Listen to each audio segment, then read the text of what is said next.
for those of us who lack a little mystery. The Apostle Paul said that godliness is a mystery. He said it's a great mystery. And, of course, this has got my curiosity up, because I'm saying, well, what exactly is he telling us here? And then I told you yesterday, so he gave us some clues. I'm talking about the Apostle Paul now. In his writings, when he makes this statement, he says the mystery of godliness. And then he begins to give us these wonderful commentaries here. And the first one we talked about yesterday, he says, God was manifest in the flesh. So if you want to know about godliness, well, then let's go to God. And God sent his only begotten Son to the earth to become flesh and dwell among us, that we would have a better understanding of God himself. And remember, a time when the regular ones, the scribes and the Pharisees and the different ones, the lawyers and all those were challenging on Jesus on something. And he said, look, if you've seen me, you've seen God. Well, that's a pretty powerful statement. And so if you're wondering about godliness, then, as I said, let's go to God. And of course, God sent his Son Jesus, who become flesh, to become like us in a human body. But he was still deity, and he was still God.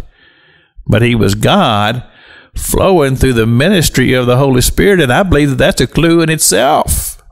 Because the next clue that he gives us, and which is number 2 on our list here, it says, justified in the Spirit.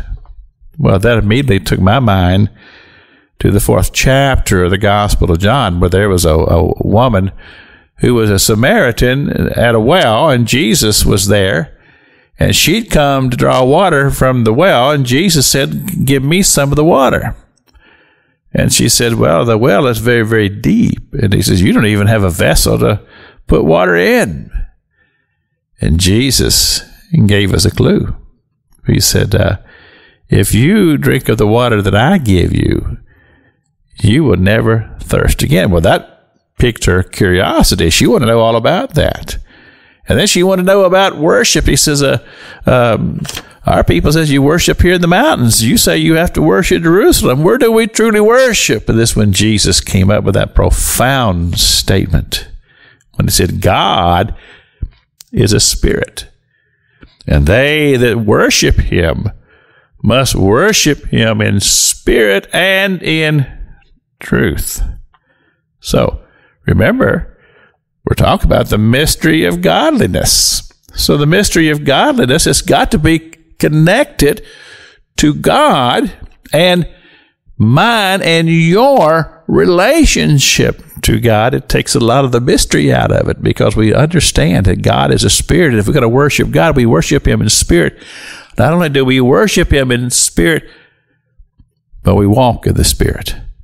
And that's very, very much said to us over and over and over and again in the Scriptures. Walk with God in the Spirit. But I bring you back to John chapter 3, when Jesus told Nicodemus, he said, look, you have to be born again. In other words, you've got to come to a spiritual consciousness to understand this mystery of godliness. This is Pastor Jack King with the gospel on the radio broadcast.